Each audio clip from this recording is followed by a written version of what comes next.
The company inheritance goes to blood relatives only, not outsiders, Aunt Patricia announced at our Thanksgiving dinner, her voice cutting through the warm chatter like a knife through butter. She raised her wine glass with theatrical flair, her eyes scanning the table for approval from our extended family gathered in Phoenix, Arizona. Smith Enterprises has been built by real family members, and it will stay that way. The dining room fell silent, except for the gentle clinking of silverware against china. Uncle Robert nodded approvingly from his seat at the head of the table, while my cousins Jessica and Brandon exchanged satisfied glances. Even my adoptive parents, who had brought me into this family 25 years ago, seemed uncomfortable, but said nothing. My name is Martha Collins, and at 28 years old, I had learned to navigate these family gatherings with careful composure. I smiled politely and took a sip of my sparkling cider, letting Patricia's words wash over me like water off a duck's back. What they didn't know wouldn't hurt them, at least not yet. I mean, we can't have just anyone thinking they're entitled to what we've worked so hard to build, Patricia continued, her gaze settling on me with barely concealed disdain. Some people need to understand their place in this family. I felt the familiar sting of exclusion, but I had grown accustomed to it over the years. Being adopted into the Smith family had always come with an asterisk, a constant reminder that I wasn't quite one of them, despite sharing their name and sitting at their table every holiday. Patricia makes an excellent point, chimed in my cousin Jessica, who worked as marketing director at Smith Enterprises. The company has thrived because we keep it in the family. We understand the business in ways that outsiders simply cannot. I nodded thoughtfully, as if considering the wisdom of her words. You're absolutely right, Jessica. Family loyalty is everything in business. What they couldn't see was the quiet confidence I carried, the secret knowledge that had been growing inside me for the past 5 years, like a seed waiting for the right moment to bloom. As I listened to their self-congratulatory speeches about bloodlines and belonging, I felt a calm satisfaction, knowing that their entire world was built on foundations far more fragile than they could ever imagine. The evening ended with Patricia's final proclamation. When the time comes to discuss inheritance and succession planning, we'll make sure everything goes to the right people, real family members who have earned their place. The drive home from Phoenix to my apartment in Scottsdale gave me time to reflect on the evening's events. Patricia's words echoed in my mind, but they no longer carried the power to wound me as they once had. Instead, they served as a reminder of how much had changed since my grandmother's passing 5 years ago. My maternal grandmother, Helen Morrison, had been the one person in my life who truly understood me. She had watched from the sidelines as the Smith family treated me like a perpetual guest rather than a daughter, and she had made her displeasure known in the most practical way possible, through her will. When grandmother Helen died, she left me her entire estate, $75 million accumulated through decades of shrewd investments in real estate and technology stocks. The inheritance had been a complete shock to everyone, including me. Helen had lived modestly, and no one suspected the true extent of her wealth. Use this wisely, Martha, her letter had said. You have a brilliant mind for business, and I trust you to make decisions that honor both your intelligence and your character. At 23, I had been overwhelmed by the responsibility and the opportunity. I could have bought a mansion, traveled the world, or lived lavishly for the rest of my life. Instead, I had made a decision that would prove far more satisfying in the long run. Smith Enterprises had been struggling at the time. The manufacturing company that Patricia's grandfather had founded was facing serious financial difficulties, caught between rising costs and declining orders. The family had been desperately seeking investors, though they had been careful to keep their troubles quiet to maintain their social standing. I had approached my financial advisor, Douglas Whitman, with a proposal. I want to invest anonymously in Smith Enterprises, set up shell companies and legal trusts to hide my identity completely. Douglas had raised his eyebrows. That's a significant risk, Martha. Why would you want to help a company that might fail? Because sometimes the best investments are the ones that no one else believes in, I had replied, though my real motivation was far more complex. Through a carefully constructed network of holding companies and offshore trusts, I had invested the entire $75 million in Smith Enterprises. The injection of capital had saved the company from bankruptcy and allowed it to modernize its operations, expand its product line, and return to profitability. The family had celebrated their salvation, attributing it to their hard work and business acumen, rather than acknowledging the mysterious foreign investor who had appeared just when they needed it most. They had no idea that their savior was sitting at their Thanksgiving table, listening to them declare her unworthy of inheritance. The next morning, I sat in my home office, reviewing the quarterly reports that had arrived from Douglas's firm. The numbers told a story of remarkable success. Smith Enterprises had not only recovered from its near bankruptcy, but had grown into one of the most profitable manufacturing companies in the Southwest. My $75 million investment had grown to control 51% of the company's shares, making me the majority owner. I picked up my phone and dialed Douglas's direct line. "Good morning, Douglas. I hope you had a pleasant Thanksgiving." "Martha?" "Yes, thank you.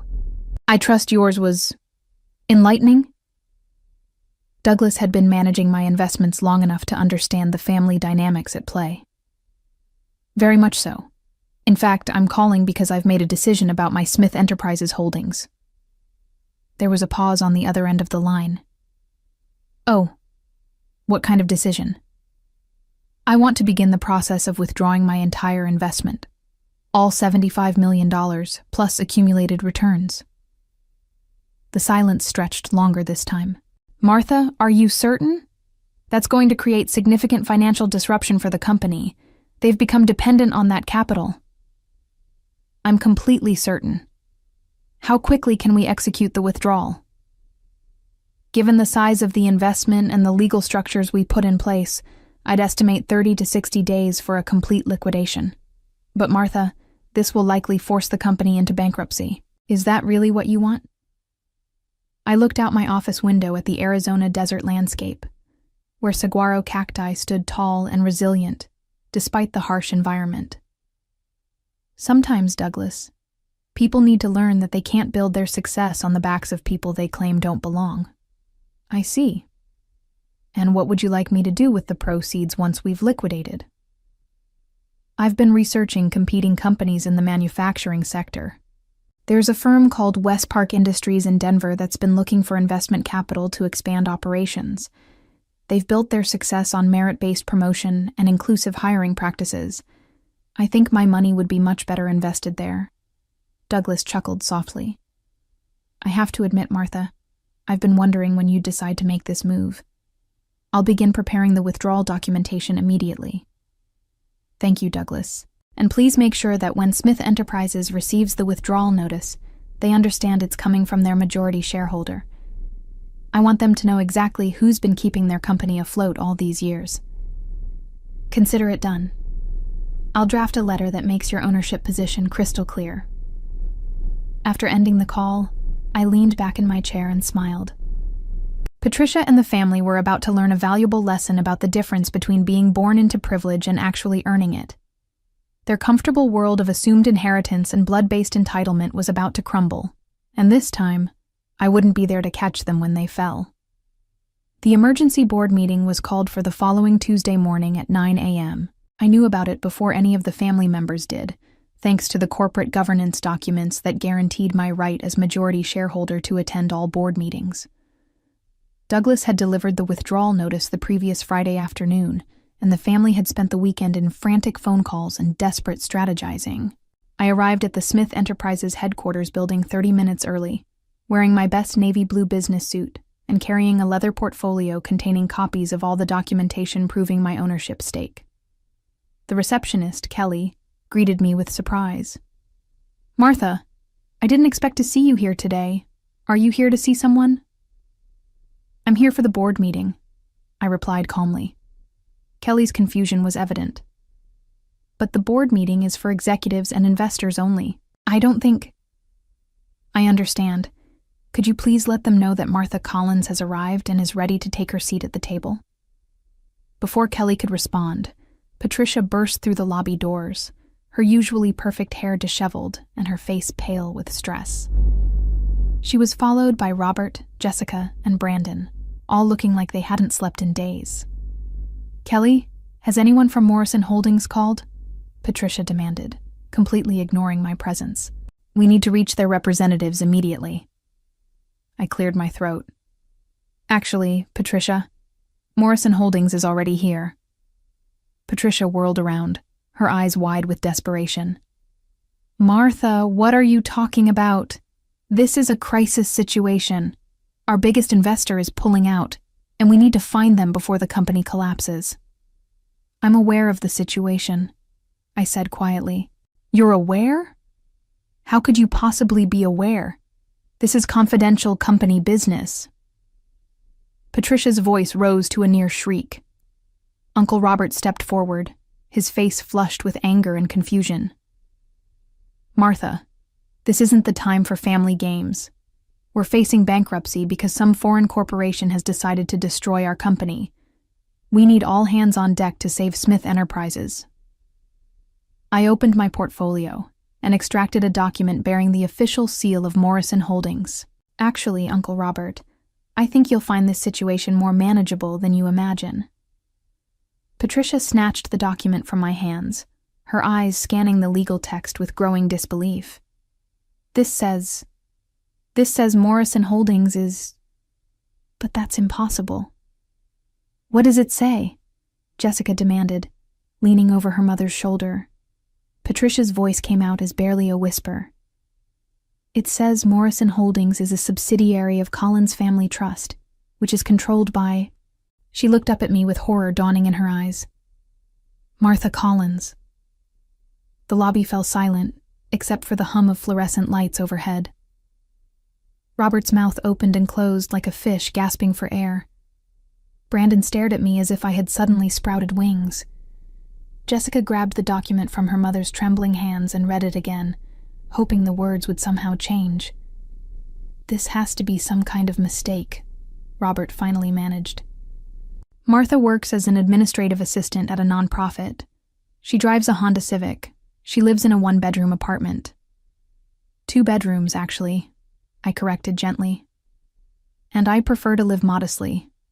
It helps people show their true colors when they think you don't have anything they want."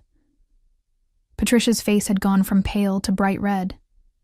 "You're telling me that you, an adopted nobody, have been our major investor this entire time?" "Majority investor," I clarified. "I own 51% of Smith Enterprises. I have for the past 5 years." The boardroom had never felt smaller than it did that Tuesday morning as I took my seat at the head of the conference table. Patricia, Robert, Jessica, and Brandon sat across from me like defendants awaiting sentencing, while the company's attorney, David Sherman, shuffled through documents with increasingly worried expressions. "This is absolutely impossible," Patricia kept repeating, as if saying it enough times would make it true. "You can't own our company. You don't know anything about business."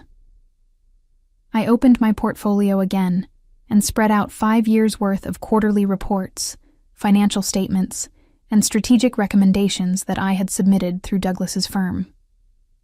"Actually, Patricia, I think you'll find that I know quite a bit about this business. After all, I've been making the major financial decisions for half a decade." David Sherman looked up from his legal review. "I've verified the documentation. Miss Collins is indeed the majority shareholder of Smith Enterprises through a complex but entirely legal structure of holding companies and trusts." "But where did she get $75 million? Jessica demanded. "She can't possibly have that kind of money." "My grandmother left me her estate when she passed away 5 years ago," I explained. "She had been quite successful with her investments over the years, though she preferred to live quietly." Robert's face was turning purple with rage. "Helen Morrison? That woman left you everything. We're family. We deserve that inheritance." "Are we family, Uncle Robert?" I asked softly. "Because yesterday at Thanksgiving, I was told quite clearly that I'm an outsider who doesn't belong. I was informed that inheritance should only go to blood relatives, not people like me." Patricia slammed her hand on the table, This is blackmail. You can't destroy our company just because your feelings got hurt. I'm not destroying anything, I replied calmly. I'm simply withdrawing my investment from a company whose leadership has made it clear that I'm not welcome. Surely you can understand that I'd prefer to invest my money with people who value my contributions. Brandon spoke up for the first time, his voice cracking with panic. But Martha, if you pull out, we'll lose everything. The company will go bankrupt. We'll all lose our jobs. That's unfortunate, I acknowledged. But according to yesterday's conversation, this company belongs to blood relatives only. I'm sure you'll find a way to manage without an outsider's money. The room fell silent as the full impact of the situation sank in. Smith Enterprises had been operating on borrowed time for years, propped up by my anonymous investment. Without that financial foundation, the company would collapse within weeks. David Sherman cleared his throat nervously. Miss Collins, is there any possibility of negotiation? Perhaps we could restructure the ownership arrangement or— I'm afraid not, I interrupted. I've already identified a new investment opportunity that aligns better with my values.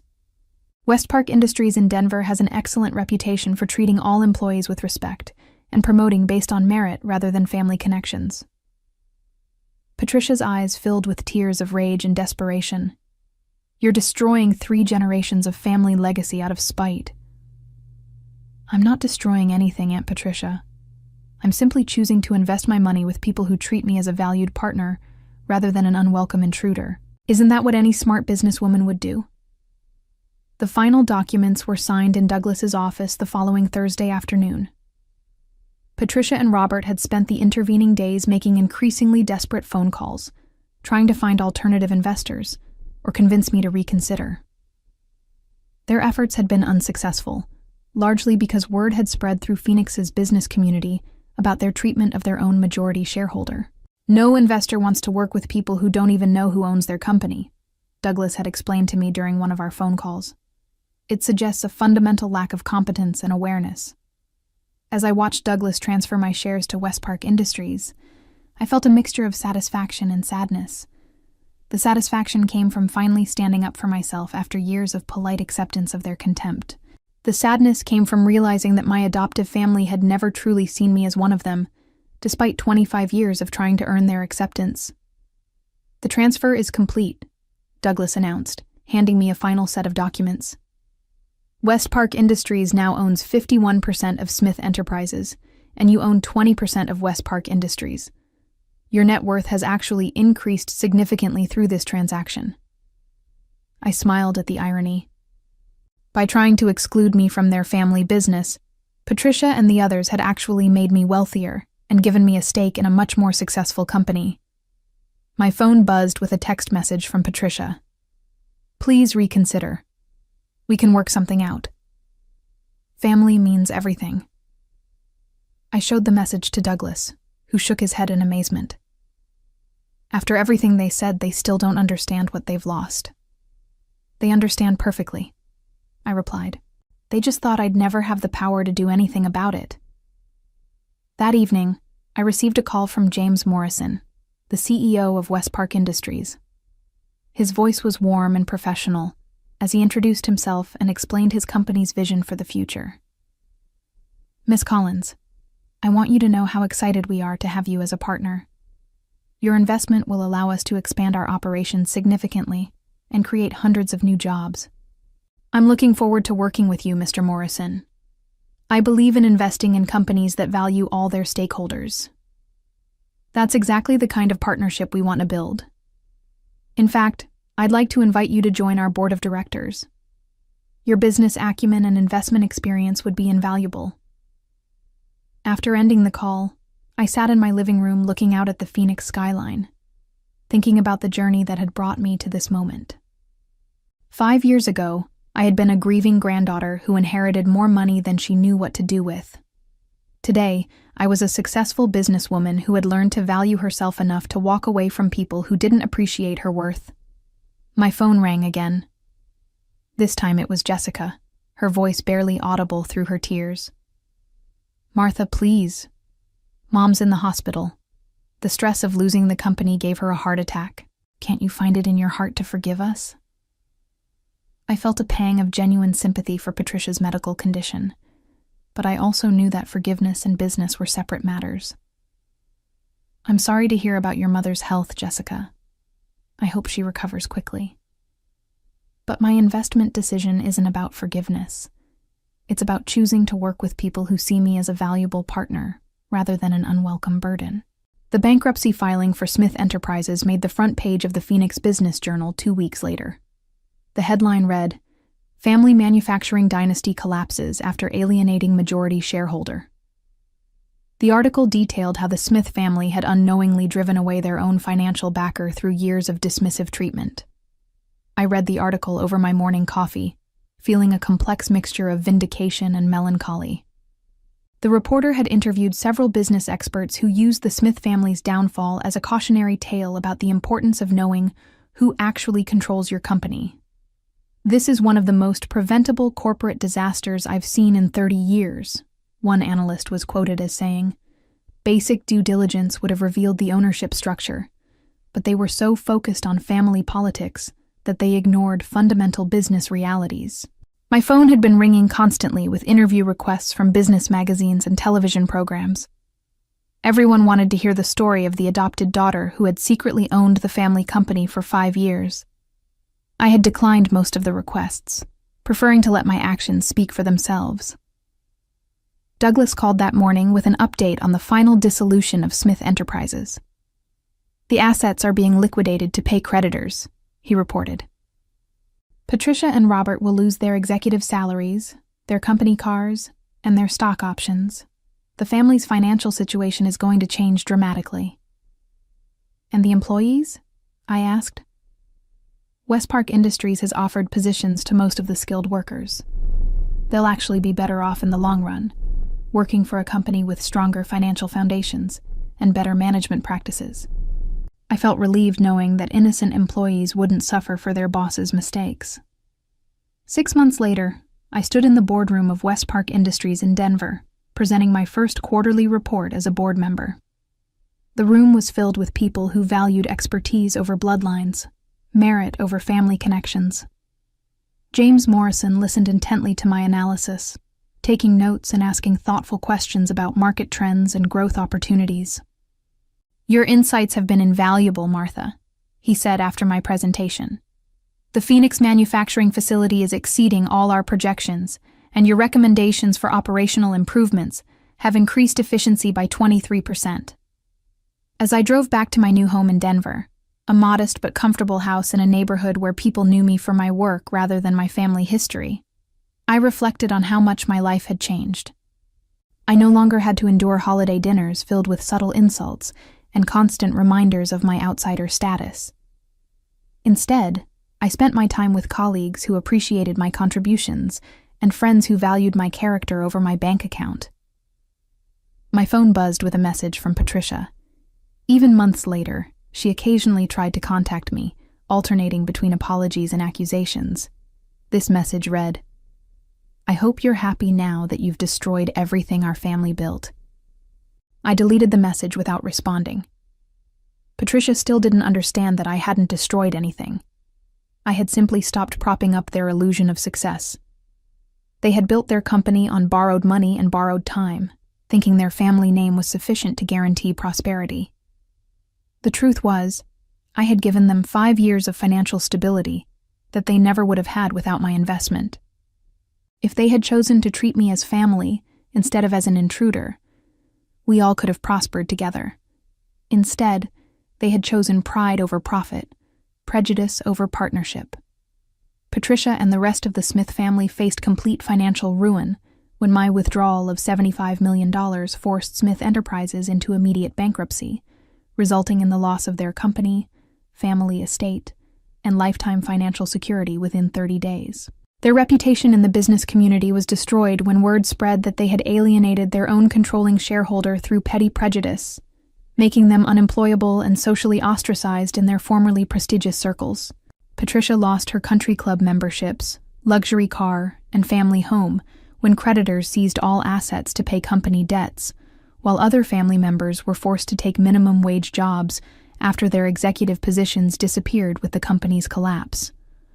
The business press covered their downfall as a cautionary tale about family hubris and the importance of knowing who actually controls your company, ensuring their names would forever be associated with one of the most preventable corporate disasters in recent history. As I signed the final documents transferring my shares to West Park Industries, I understood that sometimes the most elegant revenge is simply letting prejudiced people discover the true cost of their discrimination when it destroys everything they thought they owned.